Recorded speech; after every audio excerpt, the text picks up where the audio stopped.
हमने आपको बताया था कि ये जो रसोई गैस है ये एक एनडब्ल्यूओ के षड्यंत्र का हिस्सा है। वो आपका चूल्हा, आपके खेत की लकड़ी और आपके घर में जो गाय भैंस होती थी उसके गोबर से जो गोस्से और उपले बनाए जाते हैं वो एक आपका अपना ईंधन है।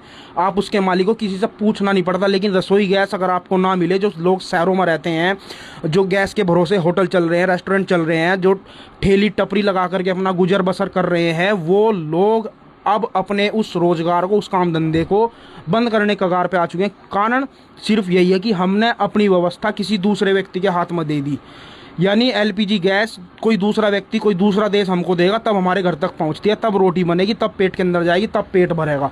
लेकिन अगर आपके पास अपना चूल्हा हो, आपके पास अपनी खेत की लकड़ी हो, आपके पास अपने घर में गाय भैंस और उसके गोबर के बने हुए गोश्त से उपले हो, तो आपको किसी के सामने सिलेंडर की भीख मांगने की जरूरत ना पड़ती। इसीलिए कहा है कि आत्मनिर्भर, जब तक आप अपनी व्यवस्था आत्मनिर्भरता नहीं आप बढ़ेंगे तब तक आप इस देश में गुलामी के रास्ते पर आगे बढ़ रहे हैं और निरंतर सिस्टम आपको गुलामी की ओर धकेल रहा है।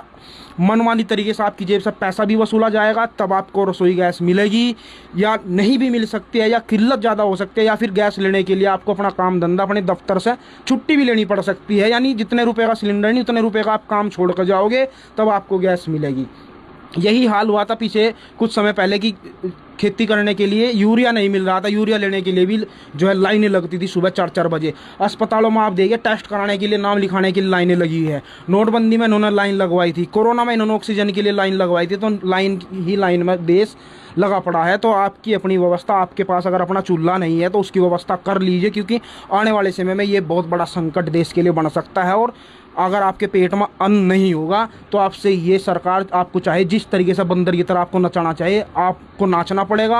आपको अपने बच्चे बचाने हैं तो आपको नाचना पड़ेगा। लेकिन अगर आपके पास अपनी लकड़ी, अपने गोश्ते, अपने उपले और अपना चूल्हा होगा तो आप किसी के सामने सर नहीं झुका सकते। अब फैसला आपके ऊपर, आपको सर झुकाना है या आपको घुटने टेक करके इनका गुलाम बनना है, फैसला आपका है। वीडियो शेयर कर दीजिएगा ज़्यादा से ज़्यादा।